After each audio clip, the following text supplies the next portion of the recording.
Okay, selamat pagi cik. Selamat pagi para lecturer dan kawan-kawan sekalian. So tajuk pada hari ini kita akan bincangkan ialah sejauh manakah penyalahgunaan data menyala falsafah kesejahteraan. So pengenalan. Falsafah ini merujuk Kamus Dewan 2007 ditarifkan sebagai pengetahuan tentang pengertian yang dianggap sebagai ilmu yang tertinggi yang menjadi dasar-dasar ilmu yang lain. Daripada sudut etimologi, perkataan falsafah berasal dari dua perkataan Greek, iaitu philo yang bererti cinta dan sophia bererti bijaksana, yang bermakna cinta akan kebijaksanaan atau pengetahuan kebenaran dan keutamaan. Falsafah kesejahteraan. Konsep sejahtera dalam konteks pendidikan ini merangkumi keempat-empat unsur yang mendapatkan dalam FPK, yakni intelek, jasmani, rohani, dan emosi. Selain dari 6 yang lain sebagai percabahan dari 4 aspek tadi.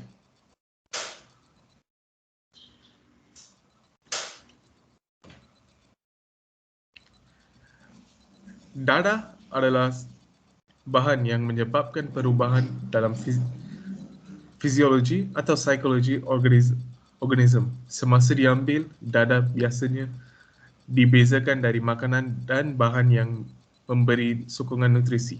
Penggunaan dada boleh daripada penyedotan suntikan, merokok, penyerapan melalui tampalan pada kulit atau melarut di bawah lidah. Penyalahgunaan dada. Penyalahgunaan bahan yang juga dikenali sebagai salah guna dada adalah corak penggunaan bahan dada di mana pengguna menggunakan bahan itu dalam jumlah atau dengan kaedah-kaedah yang membahayakan kepada diri mereka sendiri atau orang lain. Untuk mengaji sejauh manakah objektif kajian kita ialah untuk mengaji sejauh manakah penyalahgunaan dada menyalahi falsafah kesejahteraan, untuk mengaji golongan manakah yang paling banyak terlibat dalam masalah penyalahgunaan dada, untuk mengaji punca yang menyebabkan seorang itu terjemus dengan masalah penyalahgunaan dada. Latar belakang kajian. Penyalahgunaan dada adalah punca kebimbangan kepada semua negara di seluruh dunia, sama ada di negara pembangun dan juga negara yang tidak maju. Dan dalam kedua-dua kes ini, yang paling terjejas adalah golongan belia. Disebabkan peningkatan pesat dalam jenayah berkaitan dada dan penyalahgunaan dada di negara-negara Asia, pelbagai cara telah dilaksanakan seperti penubuhan langkah balas yang berkesan bagi mengurangkan permintaan dan bekalan yang mendesak. Menurut Scorzeli JF 2009, walaupun hukuman mati yang berat dikenakan oleh kerajaan Malaysia kepada sesiapa yang ditangkap memiliki dada, dalam tempoh 5 tahun kebelakangan ini, masalah penyalahgunaan dada di Malaysia telah meningkat. Beliau terus menyatakan bahawa 93.7% orang yang ditangkap memilih dada adalah lelaki yang berumur antara 20 hingga 29 tahun. Kajian yang kami lakukan ini untuk menyelidik punca dan langkah lain yang harus dilakukan sebagai mengurangkan kes penyalahgunaan dada di negara Malaysia. Terima kasih. Assalamualaikum Doktor. Saya akan membentangkan tentang pernyataan masalah tentang penyalahgunaan dadah. Penyalahgunaan dadah masalah yang menyalahi aspek-aspek yang ada di dalam konteks kesejahteraan iaitu intelek, jasmani, rohani dan emosi. Kadar pelibatan penyalahgunaan dadah tidak berkurang, malah terus meningkat dari masa ke semasa, sehingga pelbagai kes jenayah yang merangsangkan semakin melonjak naik. Seterusnya, akhlak golongan belia semakin merosot akibat daripada penyalahgunaan dadah yang semakin meningkat. Dan akhir sekali, kurang pengetahuan tentang kesan buruk dadah mampu menjadikan seseorang terjerumus dalam kancah penyalahgunaan dadah. Persoalan kajian. Adakah masalah penyalahgunaan dadah menyalahi falsafah kesejahteraan? Soalan pertama. Dan soalan kedua, golongan manakah yang paling banyak terlibat dalam masalah penyalahgunaan dadah? Dan yang ketiga, apakah punca-punca yang menyebabkan seseorang itu terjerumus dalam masalah penyalahgunaan dadah? Menurut kajian-kajian lepas, menurut Skrip 2005, penagihan dadah satu masalah kompleks yang merupakan interaksi antara faktor persekitaran, perubahan neurobiologi yang disebabkan oleh dadah, komorbiditi, trait diri dan respon terhadap tekanan. Seterusnya, pelbagai variasi genetik yang mempengaruhi faktor-faktor ini turut menyebab kepada tahap keseriusan penagihan dadah. Sebagai contoh, banyak kajian menyatakan bahawa faktor biologi atau genetik menyebabkan seseorang itu lebih berisiko untuk terlibat dalam kancah penagihan dadah. Sekiranya salah seorang dari ahli keluarga pernah terlibat dalam masalah penagihan dadah. Tam dan F00 2012.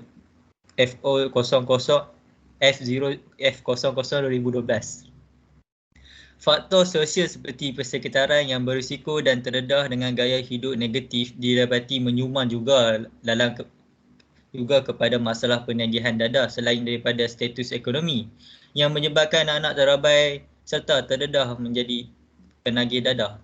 Spooner dan Hetegrita 2004. Dan akhir sekali, Pedersen et al. 2016 turut menyatakan pengaruh rakan sebaya dan sifat ingin cuba merupakan antara peramal penting untuk golongan remaja ingin mencuba dadah. Seterusnya, saya memberi kepada Alia. Okey, silakan. Silakan, Alia. Alia tidur ke apa? Seterusnya saya akan sambung. Rupa muka tak nampak, kosong markah ada sebabnya. Dia bawah tu dia pergi ke sana. Okey. Silakan Alia. Okay, saya akan sambung untuk tinjauan literatur. Dadah adalah satu bahan ubatan yang digunakan oleh penagih bagi menghilangkan tekanan perasaan. Abdul Ghaffar 1995 mendefinisikan dadah sebagai bahan yang mendatangkan kemudaratan kepada kesihatan daripada segi jasmani, fizikal, rohani, mental dan emosi serta tingkah laku pengguna apabila digunakan. Akibatnya seseorang yang menggunakan dadah ini akan terus bergantung hidup kepada dadah tersebut dan boleh menyebabkan ketagihan. Okay, menurut dalam buku Dadah Kemelut Keluarga Tangani Dadah menyebutkan pengambilan bahan ini akan mengakibatkan penggunaannya menjadi khayal, ketagih dan mengalami sindrom pengeduran atau tarikan yang akhirnya menyebabkan kebergantungan yang berpanjangan sehingga menjejaskan fungsi kehidupan seharian seperti pembelajaran, pekerjaan, rumah tangga dan hubungan sosial. Heller 2013. Okay, dari perspektif Islam pula, pengambilan dadah sehingga menyebabkan ketagihan adalah diharamkan. Penagihan dadah bertentangan dengan 5 tuntutan penting dalam maqasid syariah yang disebut sebagai Al-Maqasid, Al-Kubra, Al-Kulliyat, Al-Khams atau Darurat Al-Khams. Shalabi 2006. 5 asas penting ini ialah jaminan terhadap agama, diri, akal, keturunan dan harta.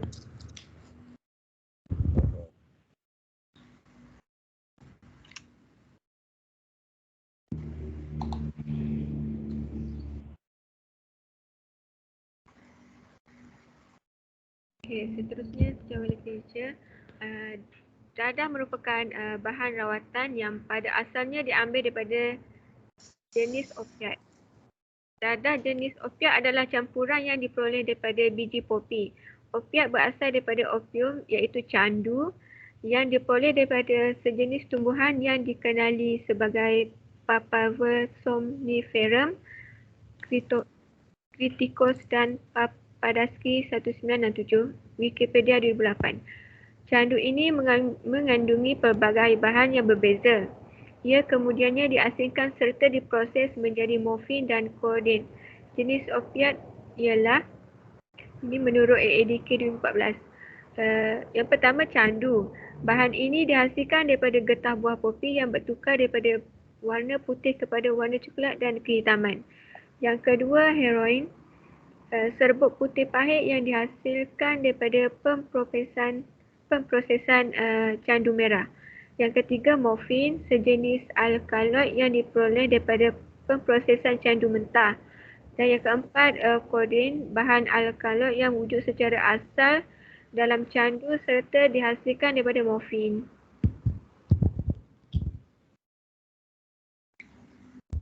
Okey, seterusnya reka bentuk kajian.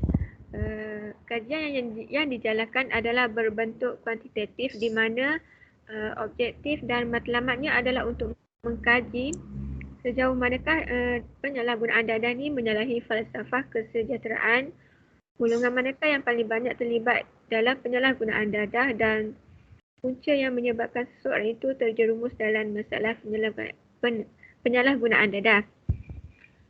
Kajian kuantitatif ini adalah kajian yang menggunakan maklumat atau data yang diperoleh melalui kajian soal selidik yang dijalankan secara atas talian. Kajian ini dijalankan kepada semua lapisan masyarakat, tidak kira yang masih di gelar pelajar atau yang sudah bekerja. Ia terbuka kepada semua kerana penyalahgunaan dadah ini tidak memfokuskan kepada sesuatu golongan sahaja. Malah semua golongan ada terlibat tetapi mungkin dengan skala yang berbeza.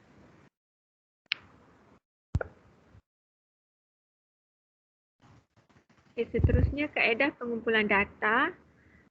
Kaedah pengumpulan data dan maklumat diperoleh daripada maklum balas responden melalui penyebaran borang soal selidik secara digital iaitu melalui Google Form yang disebarkan di WhatsApp. Responden terdiri daripada pelbagai tahap pengajian iaitu SPM, SKM, diploma dan setaraf, ijazah sarjana muda, PhD dan sebagainya. Responden juga terbuka kepada semua bangsa dan agama yang tidak memfokuskan kepada sesuatu bangsa. Ini juga bertujuan untuk mengumpulkan idea-idea daripada semua masyarakat yang terbuka.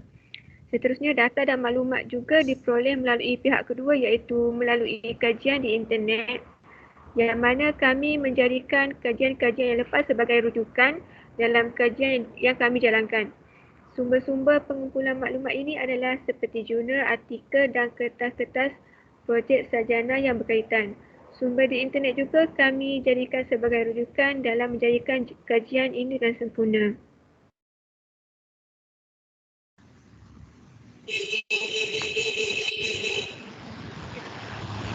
Apa tu orang lagi tu? Teruskan. Seterusnya ialah persampelan kajian. Sampel kajian adalah terdiri daripada pelbagai peringkat umur dan tahap pendidikan yang kita dapati melalui responden pada soalan di dalam borang soal selidik. Berdasarkan rekod yang diperoleh, seramai 70 responden yang kita peroleh yang melibatkan diri untuk menjawab borang soal selidik yang diberikan. Kesemua responden ini kami jadikan sampel untuk mendapatkan data dan maklumat yang tepat untuk kajian yang dijalankan. Seterusnya, instrumen kajian. Kaedah soal selidik yang kami jalankan ialah melalui atas talian iaitu dengan penyebaran borang soal selidik secara digital iaitu Google Form. Kaedah atas talian ini dipilih kerana penggunaan internet pada hari ini merupakan satu cabaran luas dalam mendapatkan sesuatu maklumat. Ia juga menjimatkan masa kerana penyelidik tidak perlu untuk bergerak dari satu tempat ke satu tempat untuk mendapatkan maklumat dari responden. Pengkaji hanya menunggu maklum balas, responden hanya mengakses satu tempat. Satu maklumat yang diperoleh hanya berada di hujung jari pengkaji saja. Ini amat memudahkan kerja dan menjimatkan masa pengkaji. Okey, soalan selidik kajian. Borang soalan selidik yang dibuat mempunyai 3 bahagian iaitu bahagian A, bahagian B dan bahagian C. Bahagian A mengandungi soalan-soalan berkaitan dengan ciri-ciri demografi responden. Bahagian B juga mempunyai 7 soalan yang diajukan mengenai sejauh manakah penyalahguna dadah menyalahi falsafah kesejahteraan. Bahagian C pula mempunyai 9 soalan untuk dijawab oleh responden. Bahagian ini untuk mengumpul data berkaitan dengan golongan mana yang paling banyak terlibat dengan masalah penyalahgunaan dadah dan punca yang menyebabkan seseorang itu terjerumus dengan masalah ini. Seterusnya, kita akan ke dapatan kajian. Okey, dari sini kita boleh tengok latar belakang responden. Dari segi kategori umur, kita ada 13 hingga 17 tahun, tiada bilangan dan tiada peratusan. 18 hingga 20, bilangan yang jawab ialah 6, peratusan ialah 86. 21 hingga 24 tahun, 52, bilangannya adalah 52 dan 74.3%. 25 ke atas ialah seramai 12 orang iaitu 17.2. Jantina lelaki seramai 34 dan perempuan seramai 36. Tahap pengajian UPSR ada seorang 1.4%. SPM seramai 6 orang dan 8.6%. SKM seorang 1.4%. Diploma dan setara seramai 26 orang. Ijazah sarjana muda seramai 35 orang dan PhD seramai 1 orang. Bangsa Melayu didapati bilangannya adalah 60 orang seramai 85.7. Cina tiada, kosong. India seramai 10 orang iaitu 14.3%. Status bujang seramai 58 bilangannya dan peratus seramai 82.8. Yang telah berkahwin seramai 12 orang dan peratusnya 17.1%.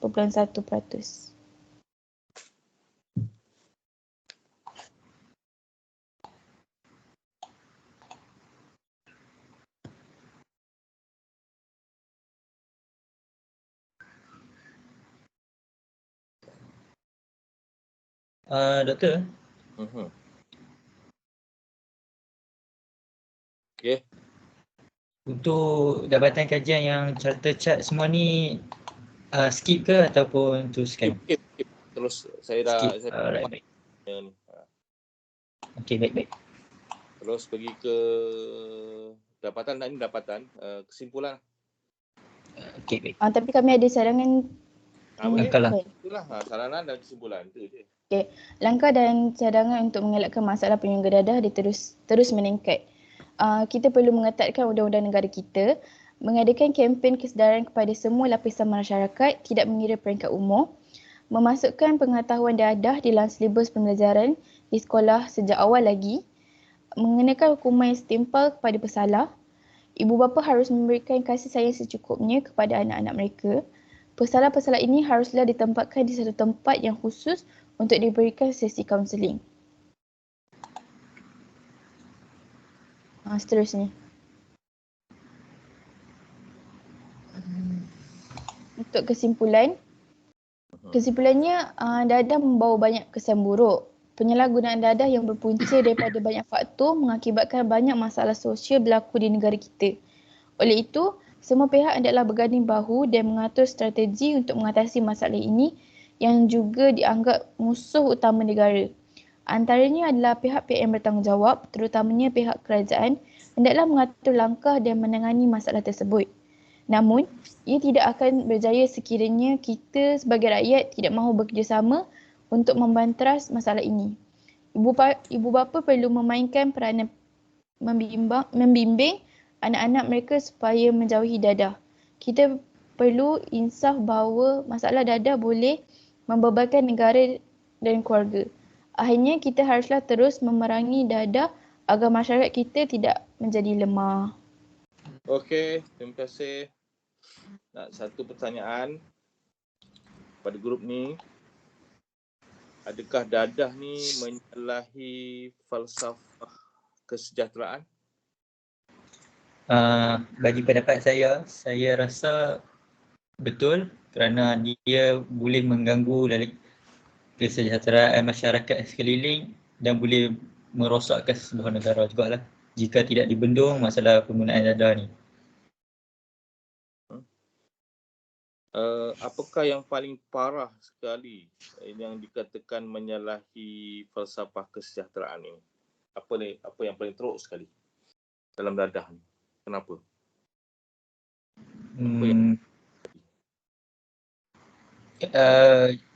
Kalau saya bagi contoh dalam institusi kekeluargaan boleh tak Dr.? Boleh, tak salah. Dadah ni jika tidak dibendung, sesebuah keluarga boleh sesebuah keluarga akan rosak jika salah seorang daripada keluarganya terlibat dalam penggunaan dadah dan boleh membawa kepada keparahan dalam kesejahteraan masyarakat lah. Bagi pendapat saya lah. Dia akan menjadi huru-hara keluarga ya. Okey, Yes. terima kasih grup